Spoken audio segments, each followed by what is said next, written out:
Okay, so I wanted to give you just a quick overview of my background with Fiverr, just so you know where I'm coming from. Really quick, I want to mention this before we go further. I'm not going to go into all the details of what I make on Fiverr. I kind of think it's obnoxious when people do that, personally, but I will say that I was really surprised by what I was able to make. I'm no millionaire, but I'll just say that the total I've earned on Fiverr is well into 5 digits now. So take that as a sign that you can do it too. I've heard all over, haven't we all, that you can make money online, but it was never true for me until this experience with Fiverr. I'm sure there are lots of other ways to do it, and even with Fiverr, I'm sure there are incredible, amazing ways to outsource everything and make millions, or resell Fiverr gigs and make a huge profit. I see ads like these all the time. I'm not saying those things aren't true, but that's not what this course is about.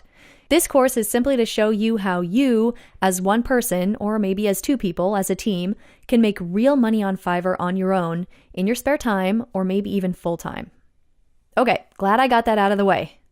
Now, I don't want to bore you to death with how I got where I am, but I do want to give you a little background to add some credibility to my story. I promise I'm legit. I'm real. I'm not an internet marketer. I don't know anything about marketing at all. I'm just a normal girl with minimal computer skills who found a legitimate way to make money online. I started my Fiverr account in March of 2013. I put up about 3 gigs, I think. One was for yoga pictures, one was for English editing, and one was for nutrition tips. I didn't do much business. I was a level 0, so I got an order once in a blue moon, maybe once every week or two.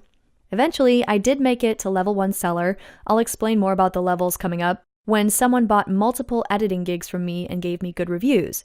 But I eventually suspended all my gigs because I sort of lost interest in the whole thing.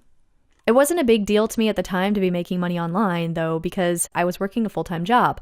I was an active duty soldier living in Germany and working for the American Forces Network, or AFN Bavaria, where I was a broadcast journalist.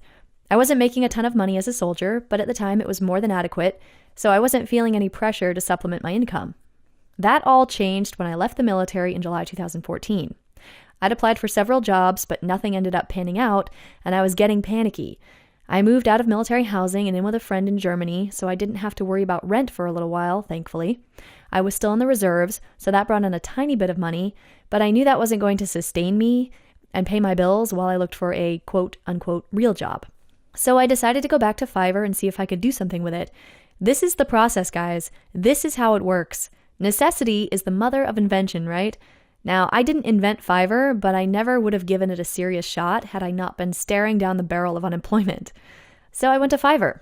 I thought about my background. What was I good at? Sometimes I think it's easy for us to forget what we know that other people don't know.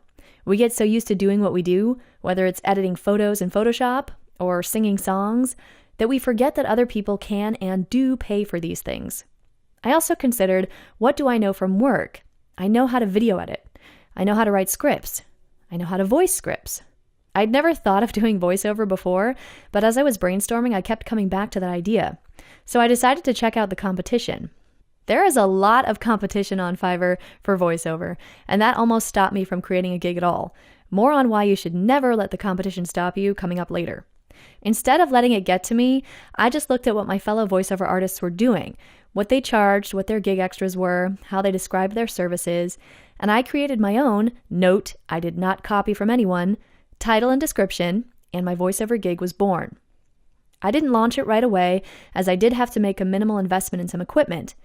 It was a truly rudimentary setup, so please don't think you need to have everything perfect before you begin.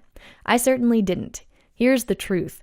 I tore apart an army closet and stapled mattress foam to the sides. By the way, I spent about $200 for all the things I needed to get started. I bought my $50 MXL 990 microphone with stand and pop filter and put it inside with some thick material to cover the floor. I think I actually used a dog bed. And boom, my studio was born.